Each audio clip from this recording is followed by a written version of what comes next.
What's up, guys? This is a short video regarding the upgrade that I did on my 2014 Tahoe PPV. This actual steering wheel was swapped from a 2010 Escalade. As you can see, it has the wood trim. I want to match the wood on the trim on the front. I will worry about the bezel over here by the radio later, but at this point the video is just about how easy it is to swap the steering wheel from a different Suburban or different Tahoe or even Yukon Denali Escalade onto yours. If you like a specific color on the steering wheel, the leather, if you want wood or not. And the main reason why I did all this was because I want to add the buttons for the radio control.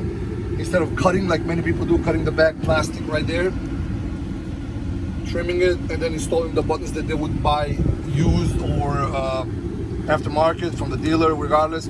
This is about $25–30. Then you got to buy the harness, you know, to connect the buttons into the actual steering wheel harness.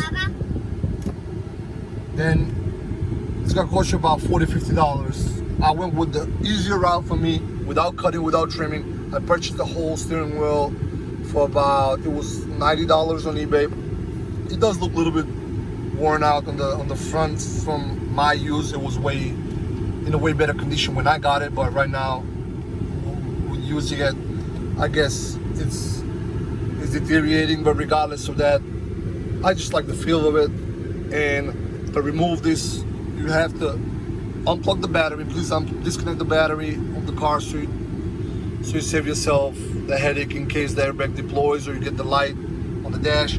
But to swap it's so easy. You just put a Allen wrench or a very thin screwdriver on both sides of the steering wheel in these holes, and the moment you feel the resistance, you press forward and it will lift one side, depending on which side you're pushing. It will lift a little bit. It will lift the airbag a little bit. Then you hold it, you pick it up, you just remove it, and there will be only one bolt in the middle. There will be a plug holding the airbag. This is the Tahoe airbag that I used. There will be a plug. You unplug the airbag, you remove the two clips, you unplug the actual airbag, put it to the side. There is one nut in the middle. You remove the nut. You remove the steering wheel that you had. You put the new one that you want to replace it with. There will be, all these wires will be already connected inside the steering wheel. So you just plug it into the same exact plug from the car, and there you go, guys. Put the nut back. You torque it to spec. You cannot put the steering wheel crooked. There is no way. So there's only one way it goes in. Put the steering wheel back and the steering wheel nut, torque it. Then you plug in the airbag, put it back in. You just push it and it will click into place. You don't have to do nothing. And then the airbag, the radio buttons work. Everything works. You can see you can lower the music. You can raise the music. You can mute it. You can change the channels. So all this is very easily done within probably 20 minutes. If you guys like what you've seen, please support the channel, subscribe, and I will make sure to upload more videos on the small updates that I'll be doing to this PPV. Thank you guys again. Take care.